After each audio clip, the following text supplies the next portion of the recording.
Hello everyone, welcome to LSS tutorial.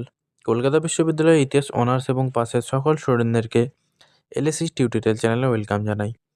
আজকের এই ভিডিওটা তোমাদের থার্ড সেমিস্টারের স্টুডেন্টদের জন্য। তোমরা যারা থার্ড সেমিস্টারে অনার্সের স্টুডেন্ট রয়েছো, তোমাদের জন্য কিন্তু এই ভিডিওটা অনেক গুরুত্বপূর্ণ।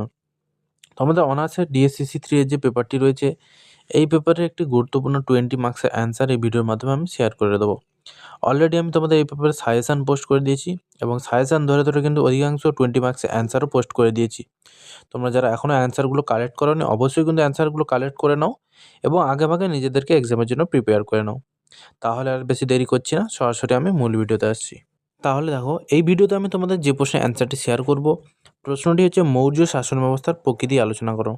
20 মার্কসের অ্যান্সার আমি কিন্তু সাজেশনের প্রশ্নটা দিয়েছিলাম, খুব ইম্পর্টেন্ট প্রশ্ন।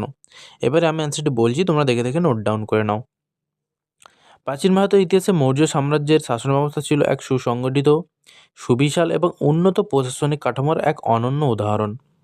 কৌটিল্যের অর্থশাস্ত্র, গ্রিক দূত মেগাস্থিনিসের বিবরণ এবং সম্রাট অশোকের শিলালিপিগুলি থেকে জানা যায় যে এর শাসন প্রকৃতি ছিল অত্যন্ত কেন্দ্রীভূত, আমলাতান্ত্রিক এবং জনকল্যাণমুখী। বিশাল ভূখণ্ডকে দক্ষতার সঙ্গে পরিচালনা করতে মৌর্যরা যে ব্যবস্থা গ্রহণ করেছিল, তা প্রাচীন ভারতের রাষ্ট্রচিন্তা ও ব্যবহারিক প্রশাসনের এক মাইল ফলক হিসেবে বিবেচিত। এই শাসন ব্যবস্থার প্রকৃতি আলোচনা করলে এর বহুবিধ দিক উন্মোচিত হয়। প্রথম প্যারাটি বলে দিয়েছি। তারপরে দেখো, মৌর্য শাসন ব্যবস্থার কেন্দ্রবিন্দুতে ছিলেন সম্রাট। তিনি ছিলেন শাসন, আইন ও বিচার বিভাগের সর্বোচ্চ কর্মকর্তা। তবে তার ক্ষমতা নিরঙ্কুশ বা স্বৈরাচারী ছিল না। সম্রাটকে মন্ত্রী পরিষদ পরামর্শ দিত এবং তিনি প্রজাদের প্রতি দায়বদ্ধ ছিলেন। কৌটিল্যের অর্থশাস্ত্রে বলা হয়েছে যে রাজার প্রধান কর্তব্য হল প্রজার ধন ও প্রাণ রক্ষা করা। অশোকের শিলালিপিগুলিতেও দেখা যায় তিনি নিজেকে প্রজার পিতা হিসেবে দেখেছেন, যা পিতৃসুলভ স্বৈরাচারের ইঙ্গিত দেয়। তাই এই শাসনকে কঠোর স্বৈরাচারী না বলে যুক্তিসঙ্গত রাজতন্ত্র বলাই শ্রেয়। তারপরে দেখো কি রয়েছে। বিশাল সাম্রাজ্য পরিচালনার জন্য মৌর্যরা একটি বিস্তৃত এবং সুসংগঠিত আমলাতন্ত্র গড়ে তুলেছিল। কেন্দ্রীয় শাসন কার্যের সুবিধার জন্য রাজাকে সাহায্য করতেন 18 জন উচ্চপদস্থ কর্মচারী, যাদের বলা হতো তীর্থ বা মহামাত্র।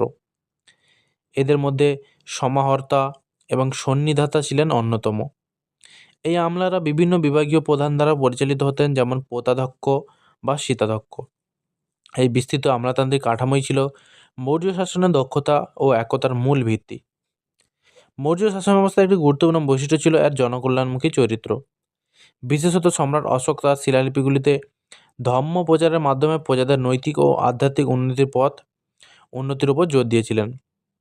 তিনি মানুষ ও পশুর জন্য হাসপাতাল নির্মাণ, রাস্তাঘাট তৈরি, কূপ খনন এবং ছায়াদানকারী বৃক্ষরোপণের মতো বহু জনহিতকর কাজ করেছিলেন।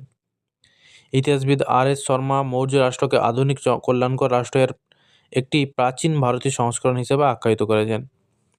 এই পদক্ষেপগুলি প্রমাণ করে যে রাষ্ট্রের উদ্দেশ্য কেবল কর সংগ্রহ বা আইন শৃঙ্খলা বজায় রাখা ছিল না, বরং প্রজাদের সার্বিক মঙ্গল সাধনও ছিল। বিশাল সাম্রাজ্যকে রক্ষা ও তার সম্প্রসারণ বজায় রাখার জন্য মৌর্যদের একটি বৃহৎ ও স্থায়ী সেনাবাহিনী ছিল। গ্রিক দূত মেগাস্থিনাসের বিবরণ অনুযায়ী রাজধানী পাটলিপুত্রের সামরিক বাহিনী 6টি বিভাগ দ্বারা পরিচালিত হতো, যেখানে প্রতিটি বিভাগে 5 জন করে সদস্য থাকতেন। এই বিভাগগুলি ছিল পদাতিক, অশ্বারোহী, গজারোহী, রথ, নৌবাহিনী প্রভৃতি। এত বিশাল এবং সুশৃঙ্খল সামরিক শক্তি প্রাচীন ভারতের বিরল ছিল, যা সাম্রাজ্যের স্থিতিশীলতা নিশ্চিত করেছিল। মৌর্য শাসন ব্যবস্থায় সম্রাট ও প্রশাসনের ওপর নিয়ন্ত্রণ রাখতে এক অত্যন্ত দক্ষ গুপ্তচর প্রথা চালু ছিল। কৌটিল্যের অর্থশাস্ত্র অনুসারে গুপ্তচরদের গূঢ় পুরুষ বলা হতো।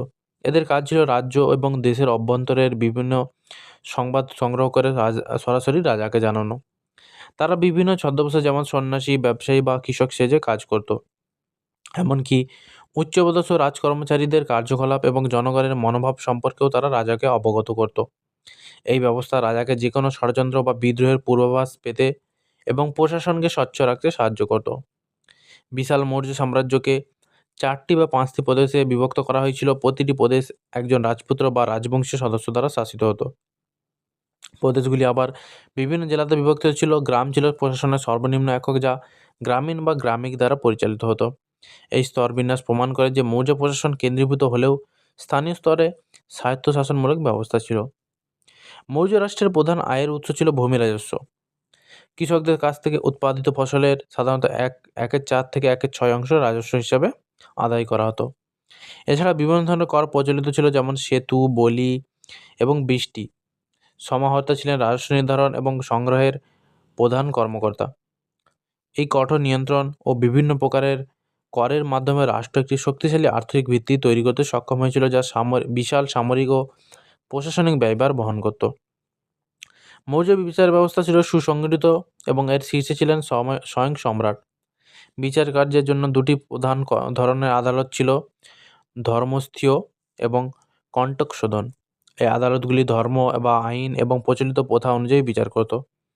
অশোকের রাজত্বকালে দণ্ডবিধি তুলনামূলকভাবে কম কঠোর করা হয়েছিল, কিন্তু সাধারণভাবে মৌর্য আমলে অপরাধের জন্য কঠোর শাস্তির বিধান ছিল, যা সমাজের শৃঙ্খলা বজায় রাখতে সাহায্য করত। মৌর্য শাসন প্রকৃতির একটি উল্লেখযোগ্য দিক হল ধর্মীয় বিষয়ে সহনশীলতা। যদিও সম্রাট অশোক বৌদ্ধ ধর্ম গ্রহণ করেছিলেন এবং ধর্ম মহামাত্র নিযুক্ত করেছিলেন, তবুও তার নীতি ছিল সকল ধর্ম ও সম্প্রদায়ের প্রতি সমান শ্রদ্ধা দেখানো। তার শিলালিপিগুলিতে তিনি সর্বধর্ম সমন্বয়ের ওপর জোর দিয়েছিলেন। এই নীতি সাম্রাজ্যের বিশাল ও বহু সাংস্কৃতিক প্রজাদের মধ্যে শান্তি ও ঐক্য বজায় রাখতে সহায়ক হয়েছিল। এই সহিষ্ণুতা মৌর্য শাসনকে এক উদার ও আধুনিক রাষ্ট্রের মর্যাদা দিয়েছিল। মৌর্য শাসন ব্যবস্থার প্রকৃতি বিশ্লেষণ করলে দেখা যায় যে এটি ছিল মূলত একটি কেন্দ্রীয়ভাবে নিয়ন্ত্রিত, আমলাতান্ত্রিক এবং সামরিক শক্তি নির্ভর রাজতন্ত্র। এই শাসন কেবল একটি রাজনৈতিক ঐক্যের জন্ম দেয়নি, বরং প্রাচীন ভারতের ইতিহাসে প্রথমবার একটি সুদক্ষ জনকল্যাণমূলক সরকারের ভিত্তি স্থাপন করেছিল। কৌটিল্যের বাস্তববাদী রাষ্ট্রচিন্তা এবং অশোকের নৈতিক জনকল্যাণ নীতির সমন্বয়ে এটি এমন এক মডেল তৈরি করে যা পরবর্তী ভারতীয় রাজবংশগুলির প্রশাসনিক কাঠামোর ওপর গভীর প্রভাব ফেলেছিল। এর সুদূরপ্রসারী অর্থনৈতিক নিয়ন্ত্রণ এবং সামরিক ও গুপ্তচর বিভাগ সাম্রাজ্যের স্থিতিশীলতা নিশ্চিত করেছে, যা একে ভারতীয় ইতিহাসে এক গুরুত্বপূর্ণ অধ্যায়ে পরিণত করেছে।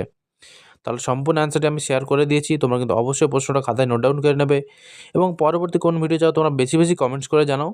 আমি কিন্তু তোমাদের কমেন্টের রেসপন্সের ভিত্তিতে এই অ্যান্সারগুলি শেয়ার করে থাকি। তাহলে দেখা হচ্ছে তোমাদের সাথে পরবর্তী কোনো ভিডিওতে।